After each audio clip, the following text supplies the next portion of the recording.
Deixa eu começar te dizendo uma coisa importante. Nem toda pergunta é um pedido sincero de informação. Pois é, existe um tipo específico de pergunta que não nasce da curiosidade, nem do desejo de entender ou de se aproximar de você. Não, ela nasce de outra coisa, da necessidade de controle. E o sábio já dizia, de forma simples e direta, que quem controla a conversa muitas vezes controla a situação. Simples assim. A pergunta manipuladora não é feita porque a pessoa não sabe a resposta. Muito pelo contrário, quem pergunta, na maioria das vezes, já tem uma história pronta na cabeça. O que ela busca, então, não é informação, é provocar um sentimento. Pode ser culpa, pode ser vergonha, pode ser medo, pode ser dúvida. Ou, em certos casos, a pessoa quer te empurrar para uma resposta que confirme algo que ela já decidiu sobre você. E aqui entra um ponto importante para quem convive em grupos, em amizades, em círculos sociais. Nem todo mundo que te pergunta algo quer te entender. Algumas pessoas querem te testar, algumas querem te pressionar, outras querem te colocar numa posição desconfortável. E o sábio sempre reforçava: observe mais a intenção do que as palavras. Então vem comigo que a gente vai entender como essas perguntas funcionam na prática, principalmente no dia a dia entre amigos, colegas e grupos. Para começar, uma das formas mais comuns de manipulação acontece por meio da chamada pergunta indutiva. Esse tipo de pergunta já vem com a resposta escondida dentro dela. Ela não abre espaço para você pensar, ela empurra você para um lado. Uma pergunta neutra seria algo como: como você se sente em relação a isso?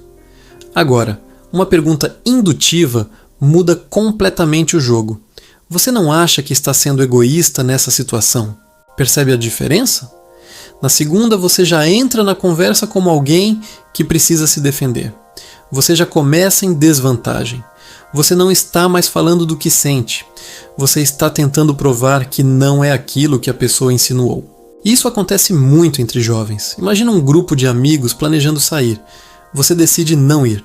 Aí alguém vira e pergunta: você não acha que está sendo meio falso com a gente? Olha o impacto disso. A pergunta não quer saber o motivo. Ela quer te pressionar. Ela quer te colocar contra a parede. E aí você começa a se explicar demais, começa a se justificar, mesmo que você tenha um motivo totalmente válido. O sábio dizia algo que vale repetir. Quando a pergunta já vem com julgamento, ela não busca resposta, ela busca submissão. E isso vale repetir de novo. Quando a pergunta já te acusa, ela não quer entender você, ela quer controlar você. Outro exemplo bem comum, um amigo pergunta: por que você sempre faz isso comigo? Veja bem, a palavra sempre já distorce tudo, ela exagera, ela generaliza, e isso ativa uma reação emocional muito forte. Nesse momento, o cérebro entra em modo de defesa. Você não para analisar se aquilo é verdade ou não. Você só tenta sair daquela situação. E aí você pode acabar pedindo desculpa por algo que nem aconteceu daquele jeito. Isso acontece direto em grupos. Alguém erra uma vez e vira sempre. Alguém não responde uma mensagem e vira nunca liga para ninguém. E as perguntas vêm carregadas disso. Então presta atenção nisso. Quando alguém usa palavras como sempre ou nunca em forma de pergunta, quase sempre existe manipulação ali. E vale repetir, quase sempre isso é um sinal de pressão emocional, não de diálogo sincero. Agora vamos para outro ponto muito importante, que é a inversão de culpa. Você aponta algo concreto. Pode ser um desrespeito, uma atitude chata, uma mentira, algo que te incomodou. E a outra pessoa responde com uma pergunta. Ela diz: ah, então agora você é perfeito e eu sou o pior de todos? Percebe o que aconteceu? O foco saiu completamente do problema. Agora você virou o problema. Você saiu de alguém que estava colocando um limite e virou alguém que precisa se justificar. Isso é muito comum em amizades. Por exemplo, você fala: poxa, fiquei chateado porque você falou de mim pelas costas. E a pessoa responde: nossa, então agora eu não posso falar nada. Olha essa mudança, não se fala mais sobre o que aconteceu. Agora você está sendo retratado como alguém exagerado, controlador ou sensível demais. O sábio ensinava algo essencial.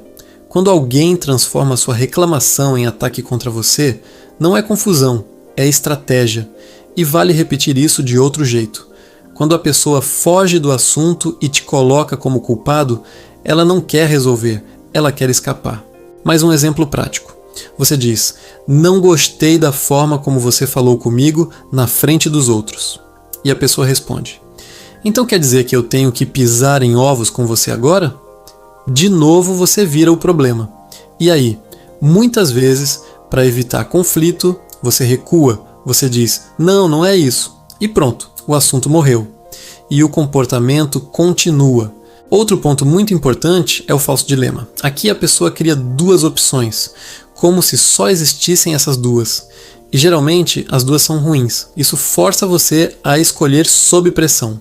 Exemplo clássico: ou você está com a gente ou está contra a gente. Isso acontece muito em grupos, muito mesmo, principalmente entre jovens. A ideia de pertencimento é muito forte e alguém usa isso para pressionar. Outro exemplo: ou você confia em mim ou nossa amizade não faz sentido.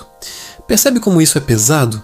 Você não pode questionar nada, não pode pensar, só pode aceitar ou perder a relação. O sábio dizia que quando alguém reduz suas opções, está tentando ampliar o controle sobre você. E isso merece ser repetido. Quem limita suas escolhas quer limitar sua liberdade. Na prática, isso acontece assim. Um grupo decide fazer algo que você não concorda. Pode ser algo errado, pode ser algo que você simplesmente não quer. E alguém vira e diz: "Se você não fizer isso, então você não é nosso amigo de verdade." Isso não é amizade, isso é pressão. E é importante repetir isso com outras palavras. Amizade não exige prova constante. Amizade não precisa de teste o tempo todo. Quando alguém exige isso, geralmente não é sobre conexão, é sobre controle. Agora vamos falar sobre outro ponto muito comum: a exploração da empatia. Desde pequenos, a gente aprende a ser educado, a responder, a explicar, a não ser rude, e isso é ótimo. Mas isso também pode ser usado contra a gente. Algumas pessoas fazem perguntas longas, confusas, cheias de emoção. E você sente que precisa responder tudo. Você começa a explicar demais. Isso se chama explicar em excesso. Você fala, e quanto mais fala, mais você se expõe. Exemplo prático. Alguém diz: "Eu só queria entender por que você fez isso. Porque eu sempre estive com você, sempre te apoiei, e agora você faz isso comigo. Sério, eu não entendo, você mudou muito." Olha o tamanho disso. Não é uma pergunta simples. É uma mistura de emoção, cobrança e confusão. E aí você tenta responder tudo. Você tenta se justificar em cada ponto. E quanto mais você fala, mais material a outra pessoa tem para te pressionar depois.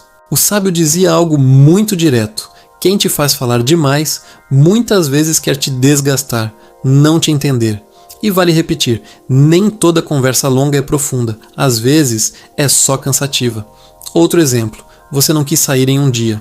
A pessoa começa: "Mas por que você não foi? Você não gosta mais da gente? A gente fez alguma coisa? Você está estranho." Você começa a explicar. E no final, você nem lembra mais qual era o ponto inicial. Então guarda isso.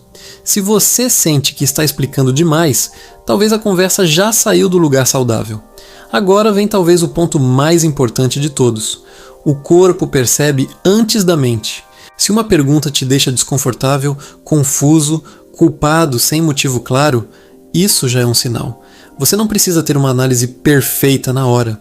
O sentimento já diz muito. Perguntas saudáveis abrem espaço. Perguntas manipuladoras fecham. Perguntas saudáveis fazem você pensar. Perguntas manipuladoras fazem você se defender. E isso vale repetir de novo. Se você sente que qualquer resposta vai dar problema, provavelmente a pergunta já está errada. Na prática, não imagina alguém perguntando: "Por que você está sendo tão estranho ultimamente?" O que você responde? Qualquer coisa pode ser usada contra você. Se você diz que está cansado, a pessoa pode dizer que você está se afastando. Se você diz que está ocupado, ela pode dizer que você não prioriza a amizade. Então percebe, não é uma pergunta aberta, é uma armadilha. E aí entra uma estratégia muito importante. Você não precisa responder direto. Você pode devolver a responsabilidade da pergunta. Você pode dizer: "O que exatamente você quer dizer com isso?" Ou Por que você está me perguntando dessa forma? Ou ainda, qual é o ponto que você quer chegar com essa pergunta? Essas respostas quebram o ritmo da manipulação. Elas tiram você da posição de quem está sendo julgado e colocam a outra pessoa para explicar a própria intenção. E isso muda completamente a dinâmica. O sábio ensinava que quem questiona a pergunta recupera o controle da conversa e vale repetir. Você não é obrigado a responder tudo do jeito que te perguntam.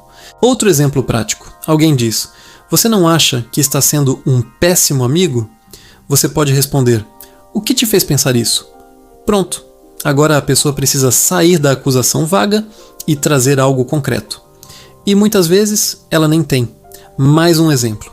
Por que você nunca está com a gente? Você pode responder: "O que você quer dizer com nunca?" Isso desmonta a generalização.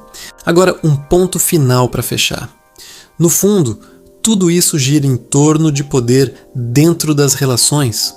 Quem pergunta de forma manipuladora tenta assumir o papel de juiz. Quem responde sem perceber assume o papel de quem está sendo julgado.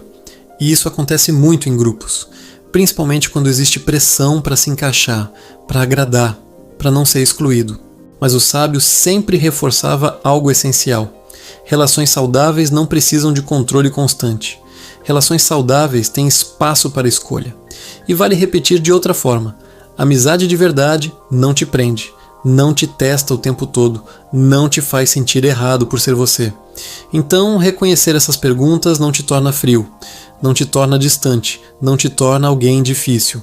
Te torna consciente. E consciência muda tudo. Quando você entende o jogo, você não entra nele automaticamente. Quando você percebe a intenção, você escolhe como responder. E isso é liberdade. Então, guarda isso com você. Nem toda pergunta merece resposta imediata. Nem toda pergunta merece resposta longa. E algumas perguntas não merecem resposta nenhuma. E isso não é falta de educação. Isso é respeito por você mesmo. E quando você começa a se respeitar mais, as pessoas ao seu redor aprendem como te tratar. E esse, no fim das contas, é o verdadeiro equilíbrio dentro de qualquer grupo. Se esse conteúdo te ajudou a enxergar essas situações com mais clareza, aproveita agora e se inscreve no canal para continuar aprendendo mais sobre comunicação, comportamento e saúde emocional.